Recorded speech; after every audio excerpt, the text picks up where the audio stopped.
Welcome बच्चों। जैसे कि हमारा कॉम्प्लेक्स नंबर चल रहा है, कॉम्प्लेक्स नंबर में हमारे पास आज हमने हेडिंग डाली हुई है set of points in complex plane. Yes, जैसे कि हमने इसके पहले ही देखा हुआ है कॉम्प्लेक्स प्लेन क्या होता है। आपको मालूम है, जैसे हमारे पास कॉम्प्लेक्स प्लेन यानी आर्गन्स डायग्राम हमने देखी थी, ठीक है। तो आर्गन डायग्राम में हमने क्या देखा था कि ये हमारे पास में रियल एक्सिस कहलाता और ये आपका क्या होता है, इमेजिनरी एक्सिस। और जो आपका जो पॉइंट होता है, यानी कोई कॉम्प्लेक्स नंबर है समझो, तो कॉम्प्लेक्स नंबर समझो a प्लस आई बी है, तो इसमें से a और b को आप निकाल दो, जो ऑर्डर पेयर आपको मिलती है वही आपका क्या होता है, पॉइंट इस प्लेन में, ठीक है। जैसे अगर आपने मान लीजिए x प्लस आई वाई ले लिया, तो यहाँ से i और y को निकाल दो तो x कॉमा वाई। जैसे एग्जांपल हमने यहाँ पर लिया था, सब जो कोई नाम है उसका p और x कॉमा वाई, ये जो पॉइंट रहेगा ये पॉइंट ही आपको क्या शो करता है, z शो करता है, ठीक है। ये पॉइंट ही आपको z शो करता है। आप इसको ऐसा p ऑफ z ऐसा भी लिख सकते हो, ठीक है। सो हमने देखा हुआ है ऑलरेडी कि जो पॉइंट, जो हमारा कॉम्प्लेक्स नंबर है वो हमारे इस कॉम्प्लेक्स प्लेन में यानी आर्गन डायग्राम में क्या शो करता है, कोई भी एक पॉइंट, ठीक है। लेकिन अब मान लीजिए कि जैसे हम x और y की बात करते हैं, अगर मैंने x की वैल्यू अगर 4 रख ली और 3 रख, तो ये हमारे पास में कौन से क्वाड्रेंट में हो जाएगा, फर्स्ट में। लेकिन अगर मान लीजिए कि x की वैल्यू हमारे पास -4 है और y की वैल्यू अगर 2 है, तो यहाँ पर ये कहीं यहाँ पर आ जाएगा, ठीक है। यानी ये जो पॉइंट है ये पॉइंट कहीं पर भी हो सकता है, ठीक है। मतलब अगर जब हम बात करेंगे कि z is equal to x plus i y, तो ये जो पॉइंट रहेगा ये हमारा वेरिएबल पॉइंट रहेगा। लेकिन एक बार अगर मैंने ये लिख लिया जैसे 3 + 4i, तो अब तो ये फिक्स हो गया।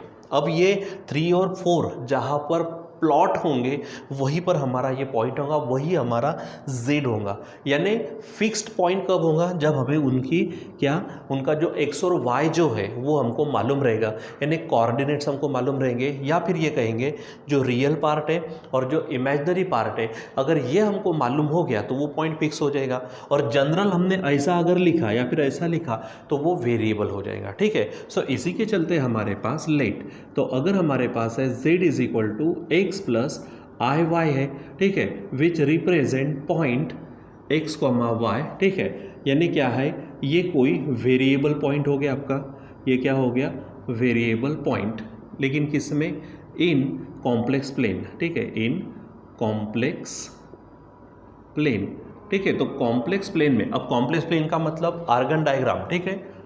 आर्गन डायग्राम हमने देखी हुई है, आर्गन डायग्राम यानी कॉम्प्लेक्स प्लेन कहेंगे, जिसमें एक्स एक्सिस जो लेते हैं वो हमारा रियल एक्सिस रहता, वाई एक्सिस जो लेते हैं वो हमारा इमेजिनरी एक्सिस रहता, ठीक है। तो उसमें से मान लीजिए कि z is equal to x plus i y है, सो x और y कहीं पे भी हो सकते हैं क्योंकि उसकी वैल्यू फिलहाल फिक्स थी, इसलिए क्या कहेंगे, variable point in complex plane. लेकिन अब जैसे कि मैंने 3 और 4 ले लिया, 5 और 6 ले लिया, कुछ भी ले लो, उसी प्रकार z इज इक्वल टू, समझो मैं x की वैल्यू फिक्स करता हूँ x1, कुछ भी रहेंगे, ठीक है। y की वैल्यू यहाँ पर मैं फिक्स करता हूँ, समझो y1, यानी पॉइंट अब कौन सा हो जाएगा, x1 प्लस आई y1। अब यहाँ पे जो x1 y1 है ये हमारी फिक्स्ड वैल्यू है, ये हमें मालूम रहेगी कुछ भी, तो वो फिर फिक्स हो जाएगा, ठीक है। तो उसे हम कहेंगे फिक्स्ड पॉइंट, ठीक है। सो अगर हम लेते हैं इसको कि z is equal to x1 plus i y1, ये किसको रिप्रेजेंट करेगा, समझो कोई पॉइंट है, a पॉइंट है, ठीक है, a point with coordinates x1 y1, ठीक है। तो ये हमारा क्या हो जाएगा, समझो फिक्स्ड पॉइंट है, ये हमारा क्या है, fixed point in complex plane. इसको हम फिक्स कर लेते हैं, ठीक है, कॉम्प्लेक्स प्लेन। जैसे कि एग्जांपल देखो, जैसे यहाँ पर जब हम बात करते हैं हमारे ओरिजिन की, तो ओरिजिन हमारा फिक्स्ड होता है, यहाँ पर मान लीजिए कि ये 0,0 होता है। और याद करिए जब हमने यहाँ से जब इसको लिया था, ठीक है, यहाँ से ये सब चीज़ें हमने ली थी, ये हमारे पास में ये जो था ये रियल था, समझो ये a था, ये b था, और इसको जो हमने निकाला था ये हमारा मॉड्यूलस था r, यानी हम इसको क्या कह सकते थे कि मॉड ऑफ z, ठीक है, जिसका फार्मूला हमको क्या मिला था, root of a² plus b²।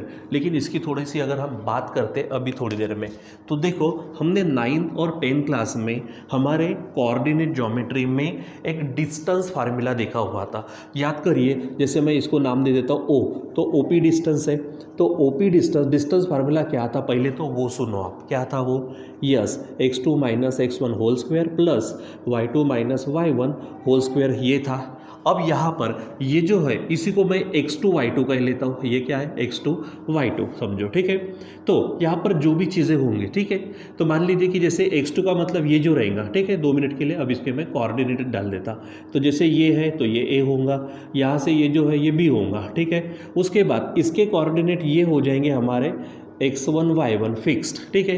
तो x1 होगा 0, y1 होगा ये, तो फार्मूले में रखो वाला x2, तो x2 कौन है a, ठीक है। उसके बाद में माइनस x1, तो x1 कौन है 0 उसका स्क्वायर, प्लस y2, तो y2 कौन है b माइनस उसका यहाँ पे y1 कौन है 0 उसका स्क्वायर। सॉल्व करो भला क्या मिलेगा, a minus 0 a square plus b minus 0, ये क्या बन जाएगा हमारे पास में b स्क्वायर।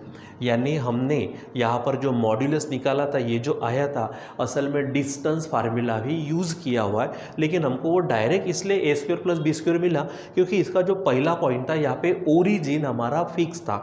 ओरिजिन फिक्स होने के कारण डायरेक्ट लिख पाए, नहीं तो फिर हम जब भी मॉड निकालेंगे और ये अगर पॉइंट कुछ और है तो यहाँ पर असल फार्मूला यही लगाना पड़ेगा। उसी प्रकार अब मान लीजिए ये पूरा जो मैंने यहाँ पर लिया मैं यहाँ कहीं ले लेता हूँ, समझो ये हमारा पॉइंट ए है जो x1 y1 है समझो, ठीक है, और ये हमारा पॉइंट p है जो x और y है, ठीक है, x और y है। तो जब मैं इसके बीच का डिस्टेंस निकालूंगा मेरे बच्चों, तो निकालूंगा कैसे, इसी फार्मूले में, यानी क्या हो जाएगा x minus x1 square plus y minus y1 square, यानी फार्मूला ये हो जाएगा, यहाँ से यहाँ आएगा और ये यहाँ पे हो जाएगा। तो जो भी हम निकालेंगे ना तो वो तो उसका क्या रहने वाला है, यस वो रहने वाला है उसका मॉड्यूलस। अब यहाँ पर ये जो 0,0 होने के कारण अगर मैं z की बात करूँ तो z इज इक्वल टू मुझे क्या मिलेगा 0 प्लस 0 i, या फिर i0 आप लिख सकते हो, तो वो तो बराबर वही हो जाएगा। तो उसी प्रकार यहाँ पर होगा, तो ये माइनस ये उसका स्क्वायर, y माइनस y1 उसका स्क्वायर, यानी मॉड्यूलस ही निकला। तो जब आप इसकी क्या निकालेंगे, समझो मुझे AP चाहिए, तो लेंथ ऑफ AP बोलो या फिर लेंथ ऑफ PA बोलो चल जाएगा। तो यहाँ पर हमारे पास में जो हम मॉड ऑफ z लेते या फिर ऐसा फार्मूला होता वही यहाँ रहेगा। लेकिन यहाँ पर असल में क्या हुआ है वो एक बार फिर देख लो।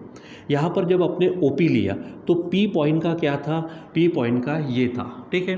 फिर से मैं यहाँ पर बताता, P पॉइंट का क्या था हमारे पास, A और B था ना, तो A प्लस IB हो गया, और ये जो O था O हमारा ये होगा, ठीक है। तो O के कोऑर्डिनेट यानी O क्या बन गया, ठीक है, ये हमारे पास में, मैं इसको अब नाम दे देता हूँ, समझो Z है, और ये O है वो मान लीजिए Z1 है, ठीक है। अब यहाँ पर क्या हो गया, ये O के लिए 0 प्लस I0 या फिर 0i।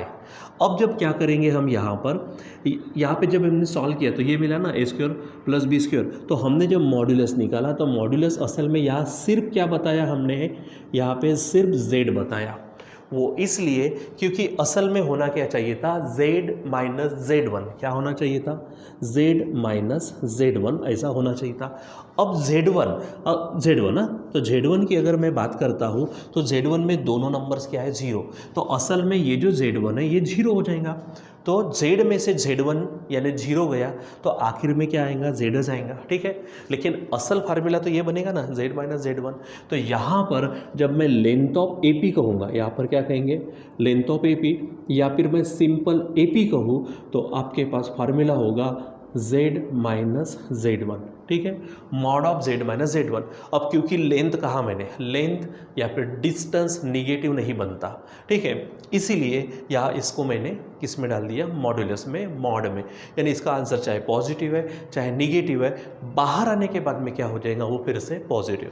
यानी ये पहला होगा, यानी जैसे मैंने set of points in complex plane कहा, तो जैसे अगर ये फिक्स पॉइंट है, उसके बाद ये पॉइंट P कोई भी पॉइंट है और उसके बीच में अगर डिस्टेंस निकालना है तो उसका फार्मूला होगा, ठीक है। यानी हम ये जो बताएंगे ये क्या है हमारे पास में, लेंथ ऑफ AP, क्या है ये, लेंथ ऑफ AP, ठीक है। तो लेंथ ऑफ AP बोलो या फिर सिंपली AP बोलो, that will be mod of z minus z1। z आपको दिया जाएगा, यानी पॉइंट P के कोऑर्डिनेट्स जो होंगे उससे आपको z मिल जाएगा। समझो पॉइंट P के कोऑर्डिनेट्स, एग्जांपल पॉइंट P के कोऑर्डिनेट्स है 3, -4, तो ये हमको z क्या देगा 3 - 4i ये देगा।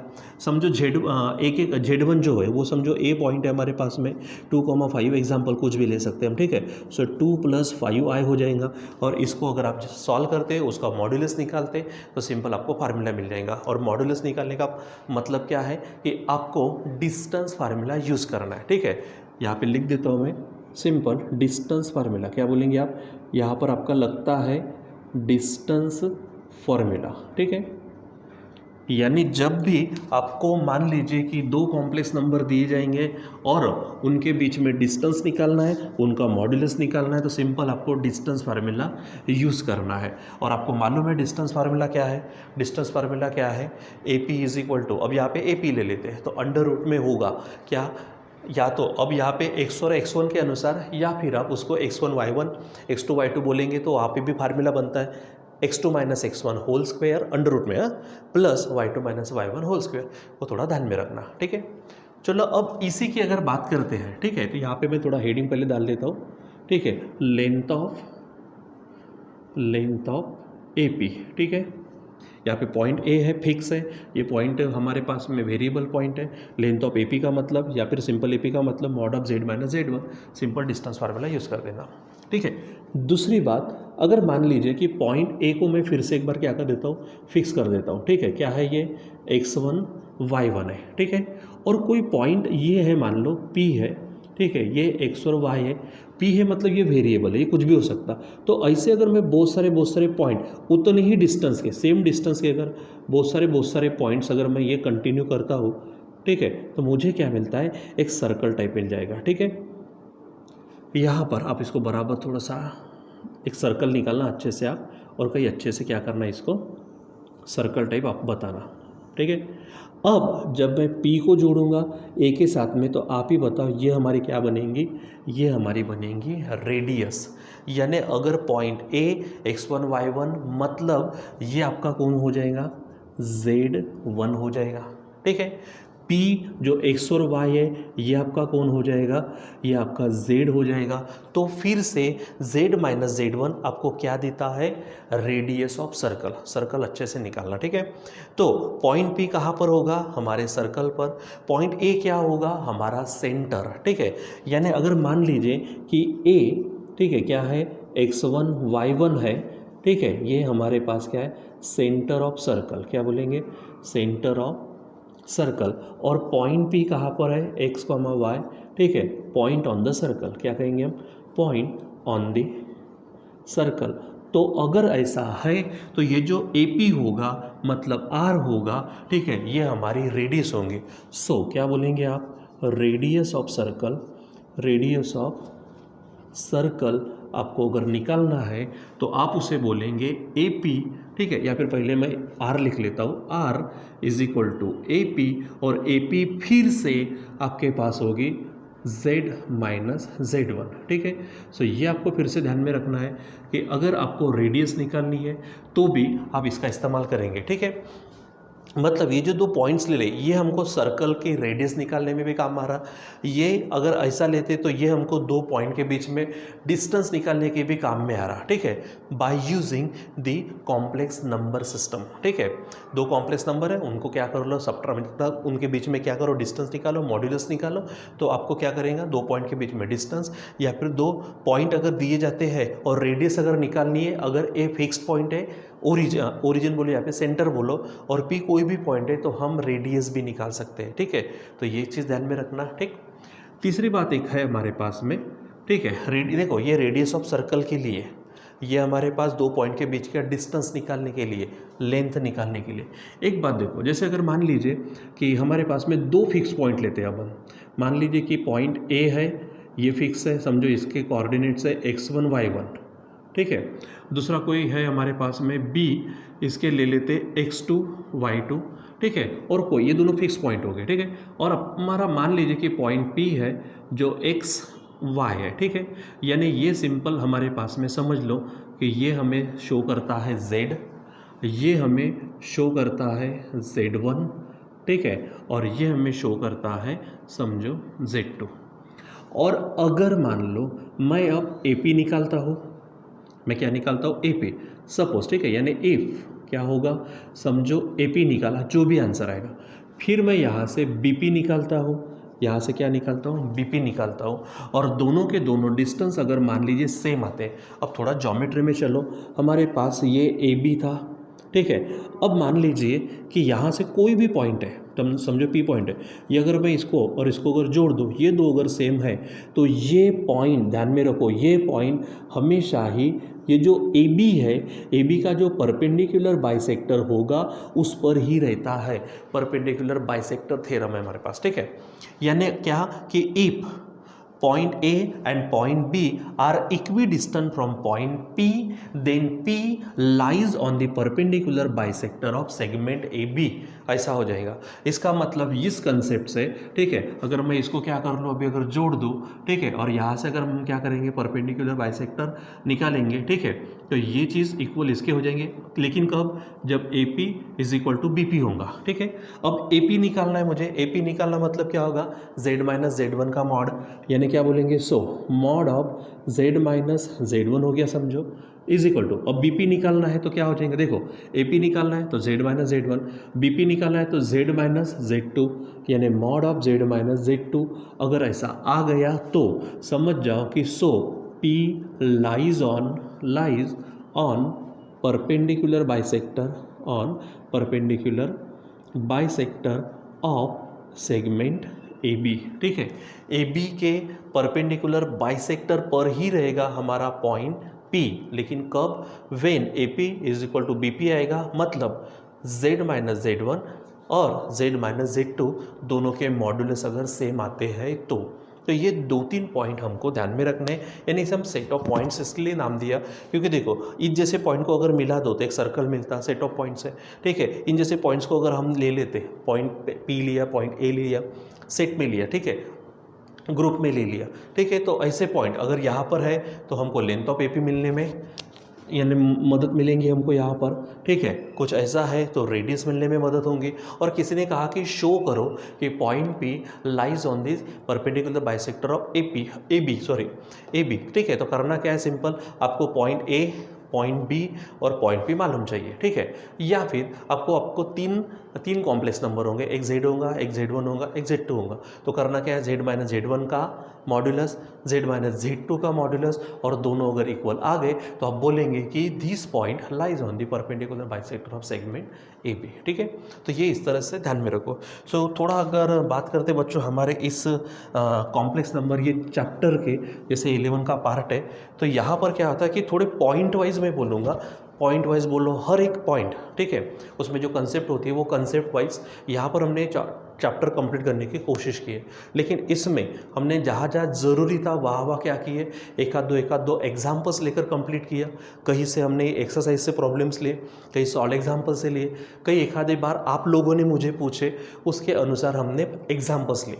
हमने पूरी तरह से एक्सरसाइज या फिर सॉल्व एग्जाम्पल या फिर मिसलेनियस एग्जाम्पल इसमें से नहीं लिए। ये आपको सॉल्व करते रहना है घर पर, और अगर आपको प्रॉब्लम्स आती है तो हमें आप पूछे भी। हाँ, थोड़ा सा समय होगा कि जैसे आज आपने पूछ लिया तो हम आपको कल बता देंगे उसके बारे में। हम आपको कल एक वीडियो में हम बताने वाले हैं कि आपके डाउट कैसे क्लियर करने वाले हैं, हम किस तरह से क्लियर करने वाले। कभी कभी क्या होता है कि रैंडमली कभी भी किसी भी समय में पूछा गया, हो सकता है कि हम अवेलेबल तो हो जाए लेकिन किसी न किसी काम में फंस जाए, या फिर हो सकता है भी वो समय थोड़ा सूट ना करे, ठीक है, तो उसी समय में वो डाउट क्लियर होने में थोड़ी देर लग सकती है। इसलिए हम उसके लिए एकदम से सिंपल से सिस्टमेटिक अरेंजमेंट आपके लिए कर ली है। मैं आपको एक नेक्स्ट वीडियो में यानी पॉसिबली कल मैं आपको बताने वाला हूँ कि इसके आगे हमको किस तरह से जानना है, आपके डाउट्स कैसे क्लियर करने। उसके बाद में ये चैप्टर एक तरह से कंसेप्ट वाइज कंप्लीट होता है मेरी तरफ से, ठीक है। आपको इसकी बहुत सारी प्रैक्टिस करनी है, ऊपर से और भी जो कुछ ऑब्जेक्टिव टाइप क्वेश्चंस होंगे, MCQ टाइप, ठीक है, उसके बारे में भी मैं आपको बताने वाला हूँ कि हम आगे क्या करने वाले, ठीक है। सो जितना भी है ये चैप्टर आप क्या करो, पूरी तरह से आपके नोटबुक में भी आपके डायरी में भी आया हुआ होगा, ठीक है। तो आप उसको बहुत ही अच्छे तरीके से क्या करिए, उसको सॉल्व करने की कोशिश करिए। दूसरी बात, जैसे कि हमारी टेस्ट होती है तो टेस्ट इसी के आधार पर होती है वो टेस्ट को भी आप बराबर अच्छे से सॉल्व करिए। और पॉसिबली हम क्या करते हैं, दूसरे दिन टेस्ट को एक्सप्लेन करने की कोशिश करते ही है, ताकि किसी बच्चे को उसमें आने वाले जो क्वेश्चंस होते हैं उसमें प्रॉब्लम्स ना जाए। ठीक है, सो बाकी बातें और भी हम उसमें करने वाले। प्लीज़ इसमें से अगर एक आधी बात नहीं भी समझती है तो आप हिचक पूछ भी सकते हैं कि एक्चुअल क्या होने वाला है, क्या नहीं होने वाला है। ठीक है, किस तरह से आता है, किस तरह से नहीं आता है, ये सब चीज़ें भी है। आप पूछा करो, कोई हरकत नहीं है, आपके डाउट्स क्लियर होना ही चाहिए। ठीक है, और बाकी हम तो कोशिश कर ही रहे। ठीक है, अब कैसे कि इसमें से हमने एक्सरसाइज या फिर मिसलेनियस थोड़े इसलिए आपके ऊपर रखे हैं कि मैक्सिमम आपको इसलिए करने को कह रहे हैं, क्योंकि अगर हम पूरे यहाँ पर लेते, ठीक है, सो यहाँ से अगर हम बात करते हैं हमारे कोर्स की, तो कोर्स बहुत बड़ा है। ठीक है, बहुत बड़े कोर्स को अगर अच्छी तरीके से करना है तो आपके मदद की बहुत ज़रूरत होगी।